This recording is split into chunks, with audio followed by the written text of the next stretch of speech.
রাজশাহীর তানোর উপজেলায় নলকূপের অরক্ষিত গর্তে পড়ে যাওয়া শিশু সাজিদকে দীর্ঘ ৩২ ঘণ্টা চেষ্টার পর অবশেষে উদ্ধার করেছে ফায়ার সার্ভিস।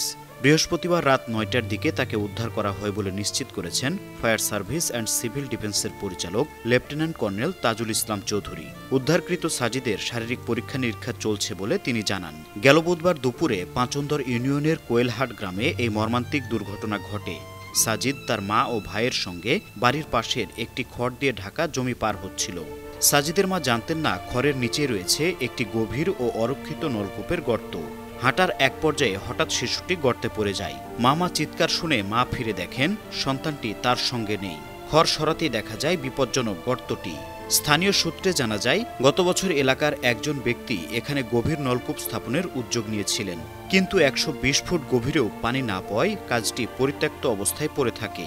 মুখ খোলা গর্তটি বৃষ্টির ফলে আরও বড় হয়ে যায়। কোনরূপ সতর্কতামূলক ব্যবস্থা বা ঢাকনা না থাকায় এই দুর্ঘটনা ঘটেছে বলে স্থানীয়দের অভিযোগ। ঘটনাস্থলে হাজারো মানুষ ভিড় করেন।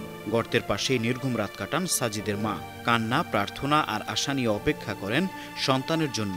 দুর্ঘটনার পর কিছুক্ষণের জন্য শিশুটির আওয়াজ পাওয়া গেলেও সময় বাড়ার সঙ্গে সঙ্গে গর্তের ভেতর থেকে শব্দ বন্ধ হয়ে যায়, যা উদ্ধারকর্মীদের আরও উদ্বেগে ফেলে। এই অবস্থায় ফায়ার সার্ভিস গর্তের ভেতরে অক্সিজেন সরবরাহ অব্যাহত রাখে। ঘটনাস্থলে মেডিকেল টিমের পাশাপাশি স্থানীয় প্রশাসনও উপস্থিত ছিল। উদ্ধার অভিযানের পূর্বে সন্ধ্যায় লেফটেন্যান্ট কর্নেল তাজুল ইসলাম চৌধুরী বলেছিলেন, এত গভীর গর্তে পড়ে শিশুটির জীবিত থাকার সম্ভাবনা ক্ষীণ, তবে যে কোনো অবস্থাতেই শিশুটিকে উদ্ধারের প্রচেষ্টা অব্যাহত থাকবে, এমনটাই জানিয়েছিলেন তিনি। News desk, ৫২ TV.